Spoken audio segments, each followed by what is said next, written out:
Well, hi YouTubers. Hi, good afternoon. I'm back. It is the 16th of January with the 6 months 60 books.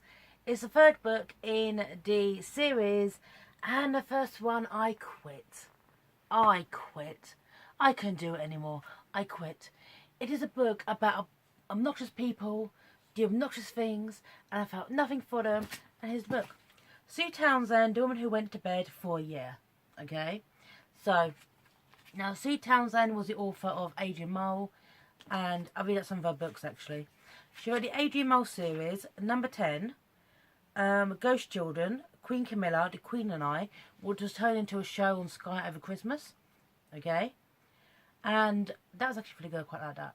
But I love the majority of her work. This is the first book of hers I've ever given up on.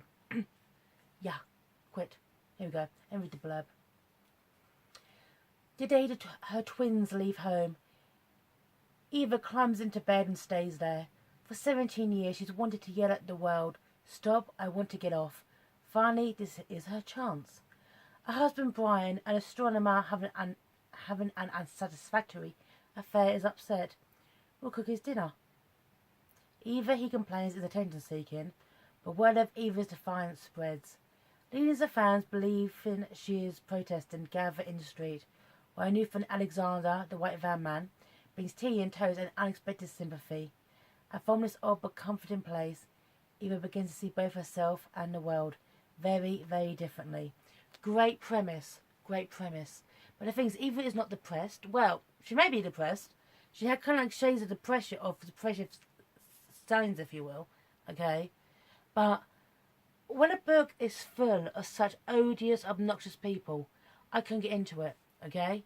You have Eva and her miserable marriage to Brian. You have her twins. I love this.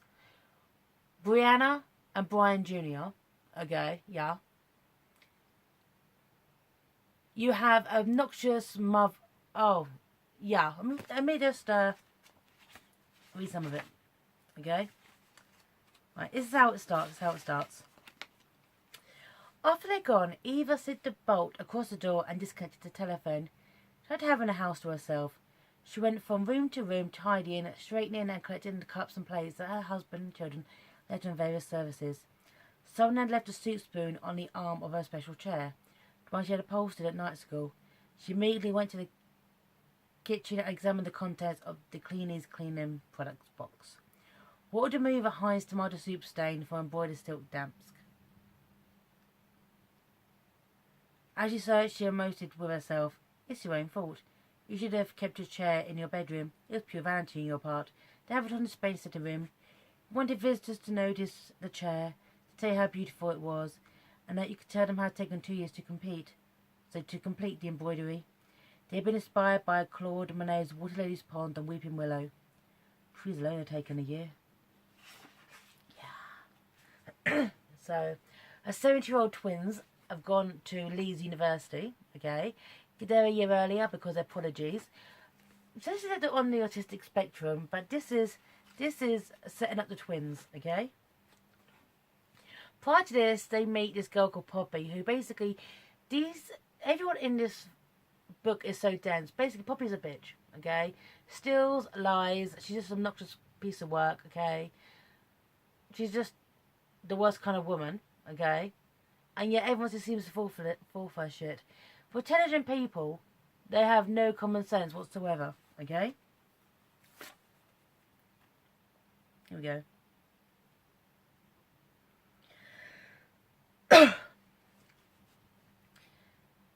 He, Brian, the dad, stood up and faced them. Kids, make a bit of an effort to be friendly to the other students. Brianna, introduce yourself, try to smile. They won't be as clever as you and Brian Jr., but being clever isn't everything.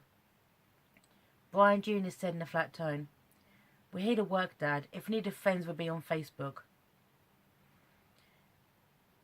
Brianna took her dad's brother's hand and said, "It might be good to have a friend, Bri. You know, like someone to talk to about..." She hesitated. Brian supplies clothes and boys and hairdos. Brianna thought, "Ugh, hairdos, no. If I want to talk about the wonders of the world, the mysteries of the universe." Brian Jr. said, we can make friends once we've attained our doctorates. They're 17 at this point, by the way. Brian laughed, loosen up, BJ, get drunk, get laid, hand in an essay in late for once, you're a student, still a traffic cone. I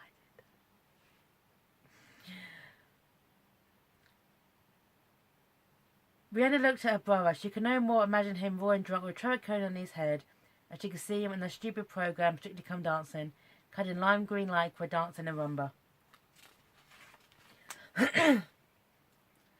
The twins were horrified to see that their... Horrible cold. The twins were horrified to see that their father was crying. They had to step in when the doors crashed shut and the lift jerked and groaned itself downstairs. Why is Dad crying? Asked Brian Jr. Brianna said, I think it's because he's sad we've left home. Brian Jr. was amazed, and that is normal. That is a normal response? I think so. Mum didn't cry when we said goodbyes. No, Mum thinks tears should be reserved for nothing less than tragedy. That kind of book. It is just the worst. Honestly. Now, people seem to see Eva Kay, now because she's stuck in bed, as some divine prophet, okay? But this is her, okay? Right, this is chapter 12. She's been in bed now for a couple of weeks. And here you go. Now, she has an ensuite bathroom, okay? Ensuite. So, for me to get to my bathroom from this bed, here's about 10 steps, no big deal. An ensuite is like there. Like 5 steps. Not even that, okay? But, Brian's going to Sainsbury's, okay? Brian's having an affair, by the way, alright?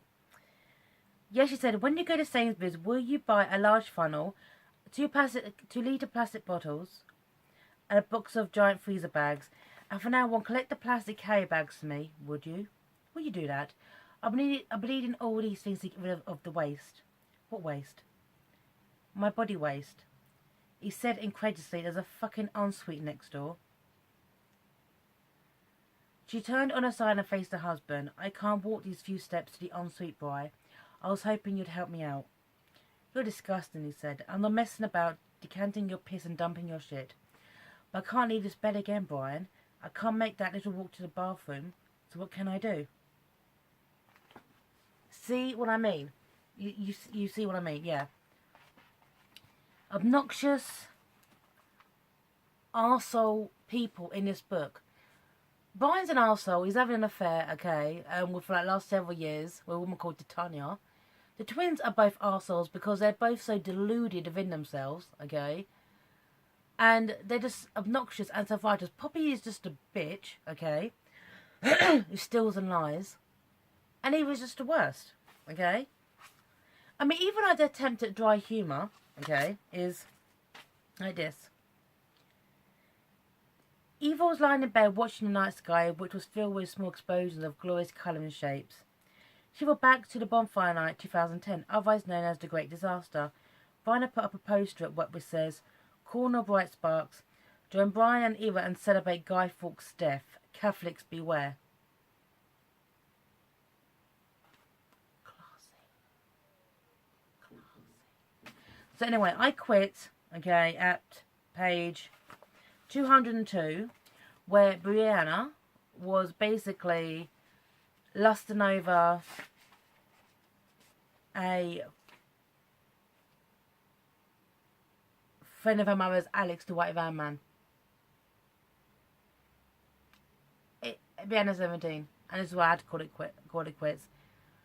I was done. I was totally done with this book. Now, I like Sue Townsend due to her. I mean, Adrian Mole was as a typical look of being working class in the Thatcher era. Okay, now Adrian Mole was a teenager. I grew up at the time of Thatcher. Okay, so I read that book and I recognised that world quite easily. Okay, it was typical, but there was a grain of truth running through it. Okay, of the dole queues, homelessness, shattering the families. Okay, the whole Britain and Gibraltar. Okay. Adrian Mole being working class and loving a woman who is in the upper tier, okay? These people were so obnoxious. couldn't get past that. Okay. Now, Sue Townsend passed away a few years ago, and I'm truly sorry for her loss. But I'm not gonna be gentle on the book because even though I'm the orphan, she's no longer with us. Okay. And maybe because I've read this as a place for understanding. Okay. Because I read this book about this woman who just decided, even though she's got no depression, she just decided, stop the world, I want to get off. I'm going to go to bed for a year. And I'm going to get my husband basically to clear up my shit. Now, 5 years ago, if you go back to the first video I ever put on YouTube, is me walking up the stairs. I had to learn to walk again on my right leg because I had an accident and it's now full of metal, okay? So I do have a permanent limp, okay? You haven't seen me in these videos actually adjusting my foot because I have to. I was stuck in bed for a really, really long time immobile. It was the worst, okay? It was the worst. So those 10 steps to me just to get to my bathroom were torture because I had to learn sticks and moon boots.